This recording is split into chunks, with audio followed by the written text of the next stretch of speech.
ఈ పేరు తెలియని ఒక తెలుగువాడు ఉండడు. ఆవిడెంత మహానటో అందరికీ తెలుసు. ఆవిడెంత దిగ్గజ నటి, ఎంత అందగత్తె, ఇండస్ట్రీకి ఎంత ఎంత కాంట్రిబ్యూట్ చేశారనేది అందరికీ తెలుసు.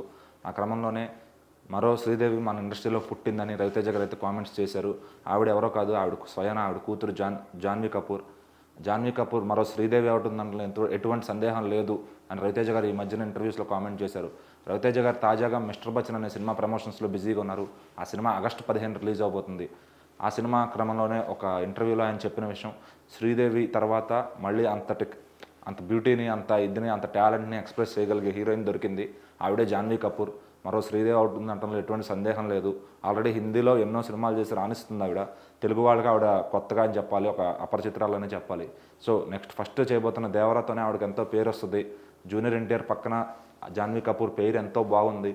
అసలు కొత్త నటిలా లేదు, తెలుగులో చాలా ఎప్పటి నుంచి ఎక్స్పీరియన్స్ ఉన్న నటిలాగా ఉంది అని చెప్పి రవితేజ గారు అయితే కామెంట్స్ చేశారు.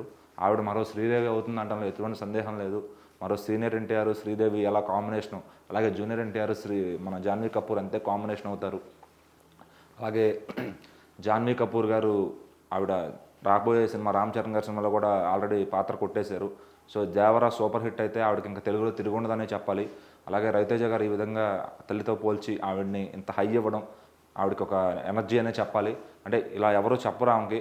బయట హీరో అంటే ఆవిడకి సంబంధం లేని హీరోయిన్ కూడా ఆయన ఒక మంచి ప్రశంస ఇచ్చారు ఆవిడకి. ఈ కాంప్లిమెంట్ ఆవిడ ఎలా తీసుకుంటుందనేది చూడాలి. తల్లితో పోల్చడం అనేది ఎవరికన్నా గౌరవకారణమే. అక్కడ అందులోనూ ఎన్టీఆర్ పక్కన యాక్టింగ్ చేసి సూపర్ హిట్ కొడితే ఇంకా ఆవిడ ఏ రేంజ్లో తెలుగులో కానీ అటు హిందీలో కానీ వరల్డ్ వైడ్గా ఏ రకంగా పాపులర్ అవుద్దో. ఎందుకంటే ఆయన ఆల్రెడీ RRR క్రేజ్లో ఉన్నాడు జూనియర్ ఎన్టీఆర్ గారు. ఇప్పుడు దేవరా మీద ఫ్యాన్స్ ఎన్నో అంచనాలు పెట్టుకున్నారు. ఇందులో తంగం అనే పాత్రలో జాన్వీ కపూర్ యాక్ట్ చేయబోతున్నారు. తంగం అంటే బంగారం అని తమిళ్లో. ఆ పేరుని మరి ఇక్కడ ఎందుకు పెట్టారు, ఒకవేళ ఆ ప్రాంతంలో జరిగే కథగా అయితే పెట్టారేమో అనుకుంటున్నారు.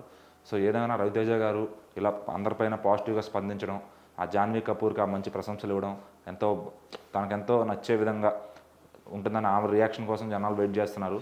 సో రవితేజ గారు ఎప్పుడు కూడా అందరినీ పాజిటివ్గానే కామెంట్స్ చేస్తారు. ఆయన ఉంటేనే ఎక్కడైనా పాజిటివిటీ ఉంటుంది. సో రవితేజ గారు ఇంకా దేవరా గురించి ఏమేమి చెప్తారో అని చెప్పి ఫ్యాన్స్ అందరూ కూడా ఆయన ట్విట్టర్ కానీ ఆయన ఇన్స్టాగ్రామ్ హ్యాండిల్కి కానీ ఎంతో అలర్ట్గా ఉంటున్నారు. సో చూద్దాం ఆయన ప్రశంసించిన జాన్వీ కపూర్ ఏ రేంజ్లో తెలుగులో